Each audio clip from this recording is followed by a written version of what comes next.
नमस्कार, मैं रघुनंदन तिवारी आप सभी का अपने YouTube चैनल पे स्वागत करता हूँ। Daily current affair class 13 and 14 जून के करंट अफेयर में आप सभी का स्वागत है। IBPS mains current affair classes में आप सभी का स्वागत है। SBI clerk mains current affair classes में आप सभी का स्वागत है। आज एक मोटिवेशनल कोड हमने इस करंट अफेयर सेशन में ऐड किया है, क्योंकि अगर आप मोटिवेट हैं तो आप कोई भी अचीवमेंट कर सकते हैं। इसलिए be positive, create positive, think positive.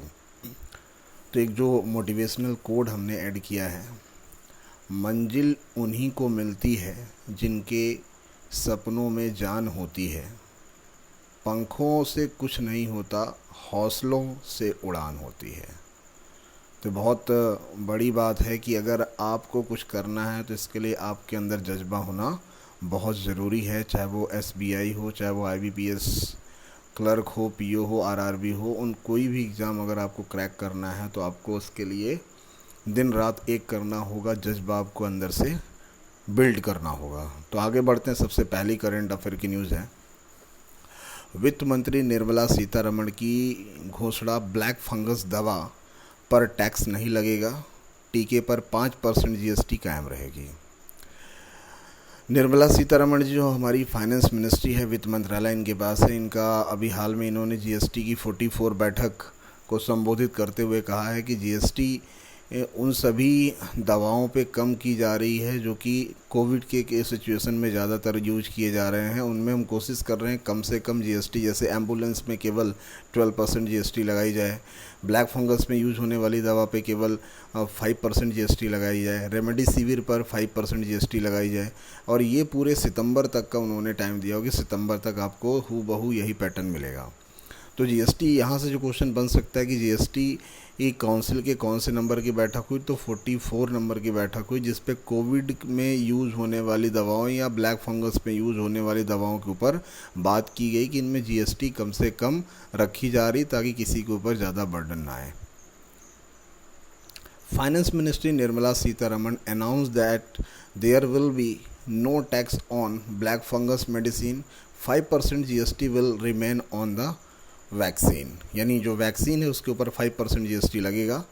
आगे बढ़ते हैं। अगली जो करंट अफेयर की क्लास जो अगली करंट अफेयर का जो क्वेश्चन आता है यहाँ पे, finance ministry Nirmala Sitharaman in 44 meeting of GST counselling has can be relax on GST on the requirement use in the fight against COVID due to 12% on the remedy camp, only for 5% GST will be applicable। यानी जो remdesivir use होती थी Covid में, अब उस पर केवल 5% GST ही applicable रहेगी। अगली इंपॉर्टेंट करंट अफेयर्स है हमारी, सऊदी वाले ही कर सकेंगे हज। हज पे जो लोग जाया करते थे सऊदी अरब की जो गवर्नमेंट है उसने एक वो कर दिया है कि वहाँ के लोग भी कम से कम ही हज कर पाएंगे, तो बाहर के लोग को जाने की तो कोई बात ही नहीं है। इस वर्ष सऊदी अरब में 60,000 लोगों को हज पर जा सकने की अनुमति दी गई है। सऊदी सरकार ने हज और उम्रा मंत्रालय ने शनिवार को कोरोना महामारी के चलते ये फैसला लिया है।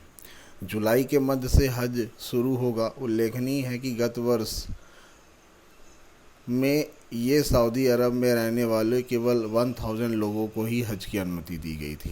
यानी अगर हम बात किया जाए तो इस पे जो केवल पिछली बार 1000 की अनुमति थी वो अब 60,000 तक दी गई है, ताकि कोविड के जो लक्षण हैं वो काफ़ी तेज़ी से ना फैलने पाएँ। Only Saudi people can be do Hajj. This year Saudi Arab Hajj can be announced 60,000 people to go on Hajj. The Saudi government Hajj can be decided on Saturday. The Ministry of Hajj can Umran due to Corona pandemic. Hajj will be start on mid-July. It is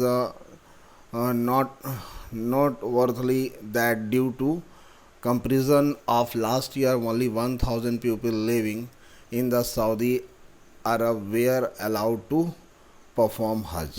तो एक important था ये। अगली जो current affair है, भारतवंशी 2 पत्रकारों को मिला पुलित्ज़र अवार्ड बहुत इंपॉर्टेंट न्यूज़ है, करंट अफेयर की बहुत इंपॉर्टेंट न्यूज़। पुलित्ज़र अवार्ड कई बार पूछे जाते हैं। तो मेघा राजगोपालन, नील बेबी, मेघा राजगोपालन और नील बेबी ये दो भारतवंशी पत्रकार हैं जिनको पुलित्ज़र पुरस्कार से नवाजा जाएगा। मेघा राजगोपालन के बारे में कहा जाता है कि इन्होंने चाइना में जो कोरोना वायरस जो फैला हुआ है उस पर जाके इन्होंने काफ़ी बारीक लेवल पे अपनी रिपोर्ट सौंपी थी, जिसकी वजह से काफ़ी ज़्यादा चर्चित हुई। नील बेबी की अगर बात की जाए तो ये डोनाल्ड ट्रंप के बारे में वहाँ पे जो यूनाइटेड अमेरिका में जो बच्चे के ऊपर किसी भी टाइप के चोरी हो रहे थे या इधर उधर सप्लाई किए जा रहे थे, उनके ऊपर उन्होंने एक बहुत बड़ा लेख प्रस्तुत किया, जिसकी इन दोनों मुद्दों को ध्यान में रखते हुए ये दोनों हाईलाइटेड थे और इन्हें इस बार पुलित्ज़र अवार्ड से सम्मानित किया गया। 2 Indian origin journalist receive the Pulitzer prizes. Megha Rajagopalan, Neil Bedi, ये 2 पर्सन हैं जिनको पुलित्ज़र अवार्ड से सम्मानित किया जाएगा। अगला क्वेश्चन जो बन सकता है हमारा, पद्मश्री से सम्मानित पीजी कुट्टी मेनन का निधन। यानी एक अबिचरी का पार्ट है जो कि पेपर में कई बार पूछा जाता है। पद्मश्री अवॉर्डेड पीजी कुट्टी मेनन पास अवे।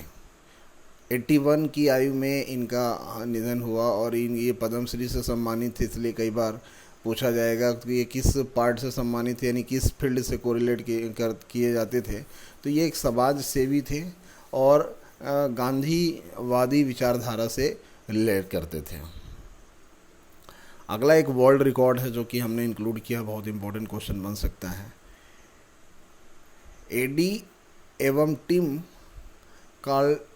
कार्लडवेल नामक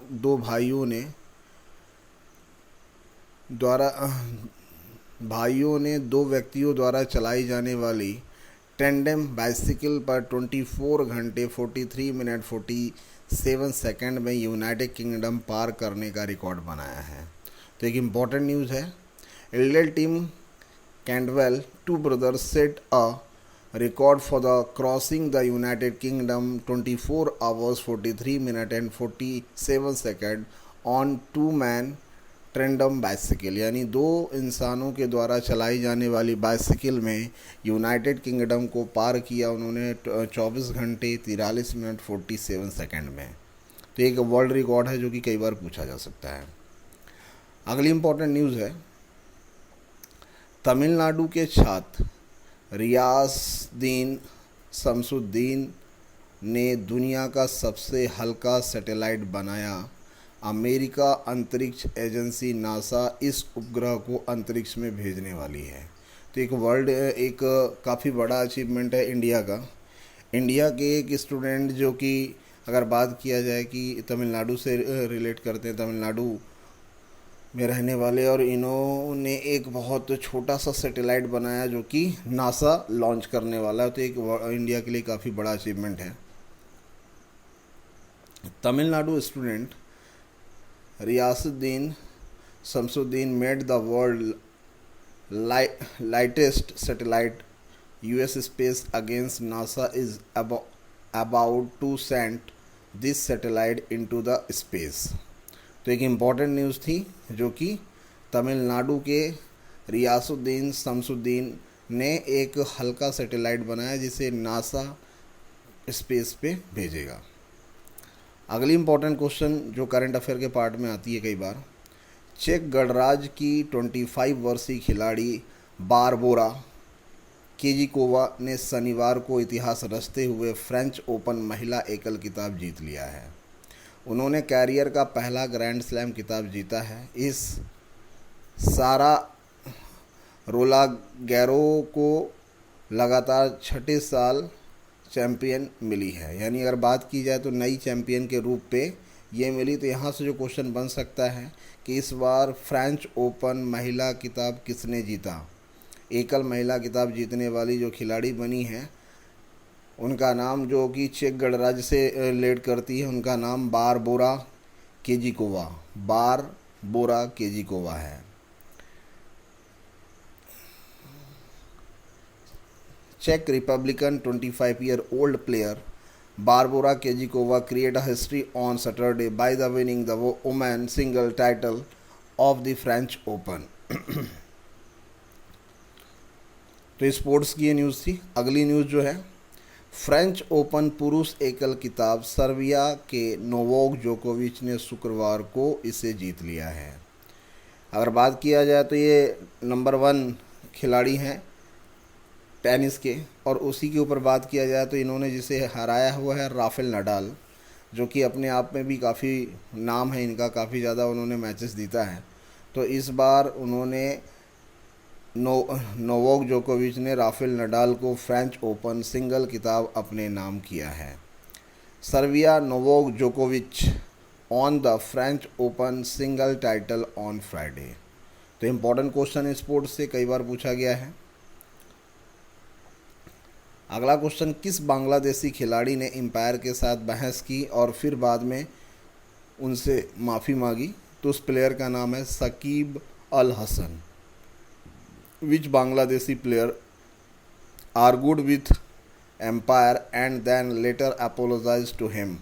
शकीब उल हसन ये बांग्लादेशी प्लेयर हैं, और इनका ये कहना था कि अभी हाल में जो ढाका प्रीमियम लीग चल रही थी उस दौरान इनकी बॉलिंग के थ्रू एक खिलाड़ी LBW ना देने की वजह से ये एम्पायर से आर्गूमेंट करने लगे और अपना ये पाँव किस पे मार दिए थे, स्टंप पे मार दिए थे, जिससे एम्पायर काफ़ी ज़्यादा नाराज़ हुए। हो सकता है कि इनके ऊपर प्रतिबंध भी लगा दिया जाए, कुछ फ़ाइन भी लगाया जाए, लेकिन ये बाद में जाके ट्विटर के थ्रू उस पर्टिकुलर एम्पायर से माफ़ी मांगने का काम किया है। तो ये आप देख रहे हैं Raghunandan Tiwari current affair classes.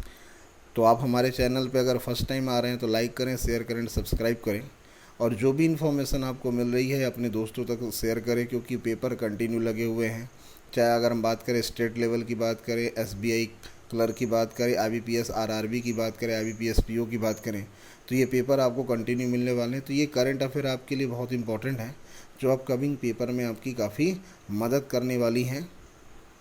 कोई और इन्फॉर्मेशन अगर आपको इस पेपर के अलावा, जैसे बाय डिफ़ॉल्ट MCQ के पैटर्न तो आपको बहुत जल्दी मिलने वाले हैं, तो आप हमारे चैनल पे बने रहिए। टेलीग्राम पे भी आप Raghunandan Tiwari current affair classes के टेलीग्राम चैनल को ज्वाइन कर सकते हैं।